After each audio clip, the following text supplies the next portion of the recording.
bring your A game, and how it's going to shake out is certainly how it's going to shake out right here. And of course, it doesn't get any bigger than these two opponents right now. Sitting on the hot seat, Candle, the Olimar extraordinary. You know, a lot of people kind of wrote this character off, and the same could kind of be said for ApolloKage's character as well. But we're in that Smash Ultimate renaissance. The old characters are now new again. Let's get it. Exactly. So I'm excited to see these two kind of clash here. I believe we're starting here with game 1 on Smattlefield, aka Small Battlefield. A nice little close quarters 1v1 map.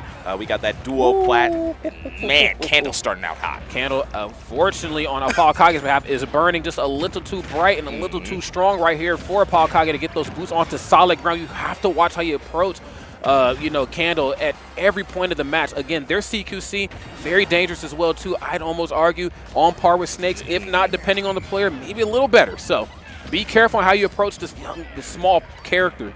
Yes, indeed. And speaking of approach, you won't be able to do that at all with those 2 purple Pikmin in deck. No doubt about it. A crazy lineup as we see right here. Of course, double purple. Has to fire one for the damage. Double up smash right here. The damage just tacking on. Smart stuff, looking for a quick option. Frame 3 on the down air.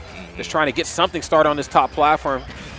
A little bit without answers here at the moment. Okay, yeah, there goes the Stairmaster 3000. Let's see if AK can cut something up here.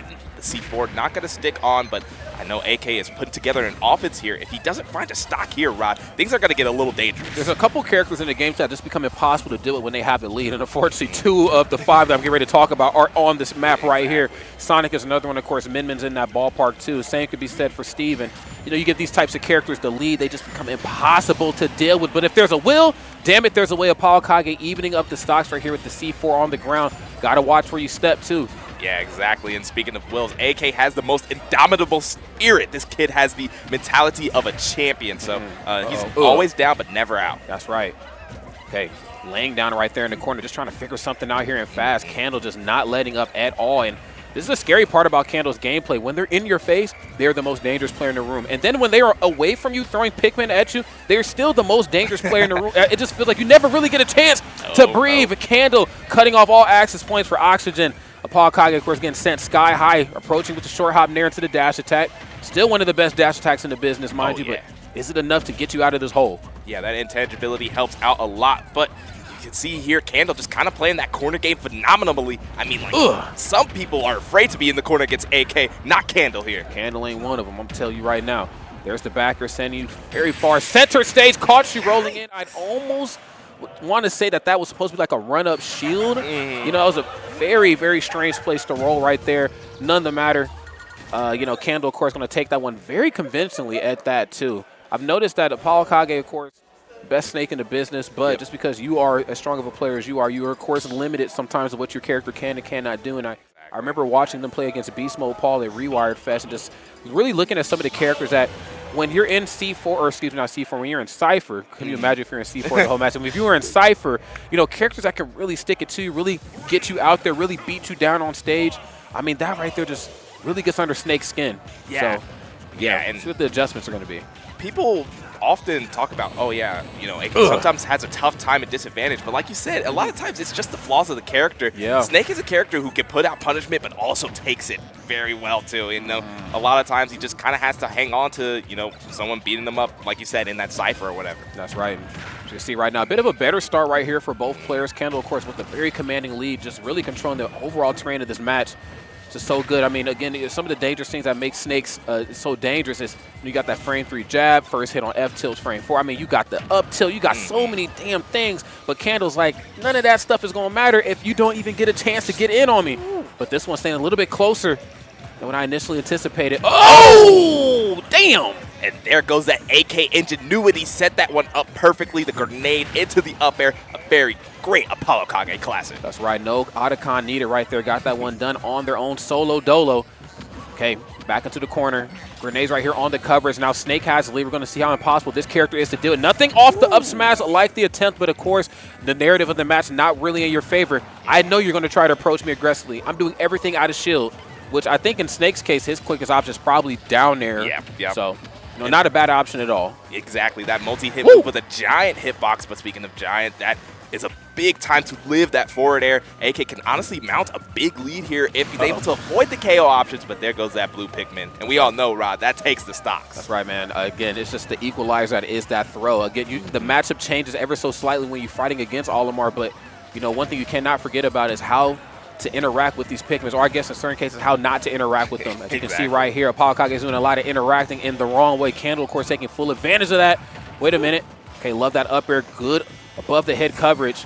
Great anti-air options. Very strange to see Snake leave his feet, but looks like Candle, you know what I'm saying, just unfortunately out of there. Yeah, this Snake cannot slither on the ground, but also in the air. Very sneaky, very crafty to get that C4 to connect. All right. Oh, man. And one of the big things is that these explosions, they take out all the Pikmin except the red one. So often you'll see Candle constructing a lineup and just happens to have the red ones lying around because they're the only ones that don't take that fire damage. Yeah, you know, manageability of your resources is big too, not only for you, but also knowing your opponent's resources. And as you can see right here, Candle, of course, equalizing these stocks, using that purple Pikmin, gets the back air control. It's looking really good right now. Trying to get the right lineup here as well. I got to get some damage on board, some safe damage, and fast. And if I can't hit you, I'm at least going to try to bust this shield up. Yeah, and busted a lot there. That double up air from the purple Pikmin, a lot of damage. And now Candle trying to put the momentum in their favor, but AK's putting up a good wall. And I really love the stage pick from ApolloKage. It has really worked wonders, kind of keeping the fight in his type of tempo. That's right, yeah. I mean, again, you want to keep this fight in your wheelhouse. You cannot allow somebody like Candle to really invade your space, and ApolloKage doing just that. Up air off the top of the screen, closing this thing out. We got ourselves a set here. You know, I was expecting this one, you know, to go best of 5, though sometimes it's hard to call with two talented players like this, but I think we're getting the best of 5. Oh, yeah. I mean, AK obviously going to keep it tight. You know, he came here to win this tournament. And he got second last year. Yeah, of course. He wants to kind of get this crown before that opportunity passes him up, which, I mean, AK always comes in and he brings his A game, and that's what I love about watching his game plan. You know, he's never one of those players that just, like, you know, they lose a game or they get rolled one game and they just are out of it. Yeah. AK's just not that guy. Yes, absolutely not. You know, again, just one of the most mentally sound players, especially to be a young player of their age. You know, not a lot of young players have that. They're still kind of on that early protagonist arc, that Ash Ketchum, I wear my emotions on my sleeve. You see it when I lose, but ApolloKage, you know, he keeps it mentally tough. Yeah. Same could certainly be said for Candle, too. Candle, of course, has been in some bouts, this one included here, going against the best Snake in the business, and right now keeping this thing close. Love that. No shield on the way down. That's one thing that I really was growing to love about Candle in day number 1 was, you know, their utilization of that shield. You know, you think it's your turn to attack, but boom, nope. I whistle, I work, you're not hitting me. Oh, yeah. That whistle does put in the work. That little bit of armor that it gives you just allows Candle to put in a great reversal, but man, AK has been throwing out these tree trunk legs with that back air and that up air, and it's just been working wonders. Yeah, it's leg day for sure, man. It's looking good right now. Frame 6, love that up tilt. Equalizing this and closing it out. Smooth stuff here on ApolloKage's side. Candle, of course, now kind of ice skating uphill. Has to figure out a way to get themselves out of this hole. I mean, again, when the matches, you know, when it first starts and they both have even stock, Candle has no issue getting up close and personal. I could almost say that that's probably due to something ApolloKage is not doing. Now that they have the lead, ApolloKage saying, I'm going to disengage, let my grenades do the talking for me. Exactly. The explosives speak loud and clear here as putting on damage and not really in danger of losing the stock here. AK sitting at 159, but chilling like he's at 0%. That's right, chilling like a villain. Hopefully off a killing here pretty soon. Now he's going to drop the Nikita down. Love that. Bit of a, you know, colder option on the way down. Sometimes people forget about it. Candle, of course, is being unrelenting here. Yeah, Pikmins have to get this job done and fast. Oh! Okay. Takes out the Nikita. I mean, not the Nikita, but, you know, the Cypher there. And AK is able to still recover with that air dodge, but it's just Grenade City here, and Candle hasn't been able to land a strong hit. Oh, but right as you say that, the good old-fashioned commentary cursing here. Again, just if there's a will, there's a way. Smart. On the frame trap option, especially as both sides are getting ready to land on that platform. But again, on the topic of the platforms, the assist to the slam dunk is that up air. Yes, and we've seen it. That's been the big cash money combo that AK has been hitting consistently ever since he started winning some games in this set here. Yeah, he's cooking right here with the right type of grease. Now he's going to Z-drop the grenade right there in the corner. Up air. Oh, okay, smart. I actually thought he was going to go for the double up smash with the percents not quite speaking in their favor. Back air lasts forever. So does up tilt. My God. Yeah, AK had that one completely scoped out. A perfect sidestep there. Okay, the grenade not going to quite connect. There goes a throw, but Candle's just lacking a lineup here. Can't really do much damage. Uh-oh, what's going on here? Okay, is this the parry game is present? Just letting you know my controller is plugged in, my friend. Exactly, doing a little shield shuffle up there, but Candle putting it in the pass. Gets an F smash there, but that blue Pikmin not putting much oomph. No, need a little bit more, pack to that punch. There's the back air, of course. Not finding a lot of success here on those platforms. I love the jab check right there. That frame 3 jab, just trying to check their temperature. Yeah. And it's very smart on ApolloKage sometimes to just walk up, jab your shield, first hit on F tilt, see what you're going to do. Candle, of course, just being the resilient player that they are, not giving them anything, letting them know I do have nerves still. The only time you're going to get this damage is if I make a mistake. I'm not going to let you make the mistake for me. So clean stuff on Candle's side, but ApolloKage just a sharper player right there in that game.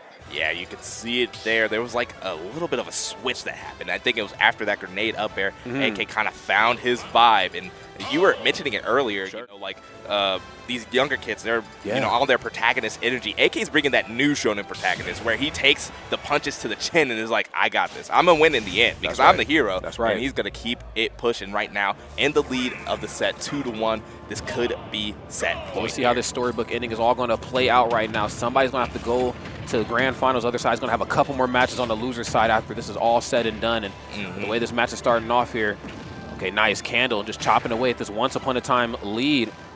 Looking pretty good right now. Not a lot of percent separating these two, but of course these Pikmin have a thing or two, maybe even 3 to say about that. Of course, the residual damage definitely starts to tack on here ever so slightly. Oh my God, rest in peace. I know, caught the grenade and literally caught a grenade for him. These Pikmin really love the little astronaut. Oh yeah, no doubt about it, man. He's like Ike, he fights for his friends. Olimar like, my friends fight for me, dog. Real. It's a little different around these parts. Up air, no, Axe going to jump out of harm's way. And smart. There's the first time we actually had a chance to, see the shield come out right there on Candle's behalf. Understand the potency that is ApolloKage in the air. Probably not want to deal with that too much. That's one of my boys, but that wasn't me though. Like that up tilt. But here, hold this aerial. So real. I mean, we hadn't seen it before, but right now, Candle's utilizing these Pikmin a lot more as meat shields, and even so, they're carrying grenades towards him. And the C4, not a problem. It's stuck on me, but this Pikmin stuck on you. Get the stock, and now Candle is up. Yeah, he's, I'm rubber, you're glue, dog. What's crazy, man? He's like, again, Candle's like, yo, when I'm in your face, I'm not afraid. A lot of people get up close and personal on Snake, and it's the CQC mix-up. It's like one-hit jab, roll, down tilt, first hit F tilt. Candles, I'm actually looking for these interactions because the minute one of those things hits shield, I got forward air or up smash with this purple Pikmin on the ready. The lay down into the F tilt throw in the corner. These stocks are even. What's up? Yeah, a big confirm there for AK to kind of even up that stock. The equalizer is what is important here. Oh man, Rod, this is going to be crazy because the explosions are flying, but no, we're back to the CQC, the leg day, trying to send him his way. The axe kick, man, trying to chop Candle right in half. Candle said, I burn bright, homie. Okay, nice. Residual damage has the red Pikmin on him, so eating up. Got to be careful. Took an awful lot of percent right there. Candle right now with the positional advantage. Up underneath Snake, that's not where ApolloKage needs you to be. And Candle, of course, fully aware of that Snake right up underneath that platform, too, with the yellow Pikmin. Very smart. Wow. And almost had the read on the roll in, but that's the perfect Pikmin to pull right there. Dog. That blue forward throw. Dog, that's crazy, man. The scramble in the corner, and then on top of that, still had enough time to pull a Pikmin, and I say that, but, I think it's like, I don't know what the frame is on the plug, but it's a very fast plug. It is. And then, still had time to, run up and go for the forward throw, but run up, get done up indeed. Love that up tilt in the corner. Even stocks here. Yeah, we are even Steven on this game for Candle, fighting for their winner side life. It would be so big to make your set punch your way into grand finals winner side here at Sweet Spot 8, but no doubt about it. There are a lot of killers and losers, so both players really playing for their life here. That's right. It's a coveted spot. Not very many players get to make it that far, but one of these two is certainly going to be one of them. They're going to make it to grand finals. Nice. Still had time to catch the grenade and then toss it back in the opposite direction. Got stickied again. Yeah, and that's one of the most dangerous things AK starts doing. When he stickies you, it's kind of like a command grab. You're sitting on that platform, shielded, and it goes right through it, and now we have a bit of a scramble. That was so smooth on Candle's side, too. Going for the waveland on the way down, safely avoiding any sort of physical harm and putting the C4 back on ApolloKage. That's just great movement. They try to argue, that the waveland didn't really have much of an effect here in the meta, current meta or early meta, but I still think there's some options for it, Oh, yeah. Smooth stuff right there on Candle's behalf. Up smash? Nah. Oh, what shield? Wow. See? Jeez. Dog. Candle unafraid. Unafraid. All right, the double purple is on deck, and as soon as I say that, they both meet an untimely end. Only a red and a chance Candle has. Look at this. I'm not afraid. Oh, my goodness. I love to swing it back. F tilt so strong. Mm-hmm. Off the backboard. Yeah, that's going to be enough right there. Fist bumps, handshakes there that time. ApolloKage punching their ticket, of course, into grand finals. Candle, of course, has a couple more matches here underway. But before we get to talking about that, let's go ahead and relive the magic that was that last set. Yeah, and this Smashville game was a very big switch and turnaround for ApolloKage. He was getting those grenade up airs that really just started to put the offense in his favor. Yeah, you know, Olimar, again, just a character with some of the best grounded options in the game. I'd almost, argue, him, Fox, Sonic, Diddy Kong, just their ground CQC, just the things that they can use to open up, damage. And not only the same options that put on damage are also going to be the same options that are going to take stocks too. It's not very many characters that have both of those, but Olimar certainly is one of them. But the problem is that a good chunk of your CQC is heavily dependent, really predominantly dependent on the Pikmin. And it just felt like it just really struggled to get in and around the grenades. The grenades just, anytime they feel like they had a right sort of lineup on the Pikmin, grenade was like, boom,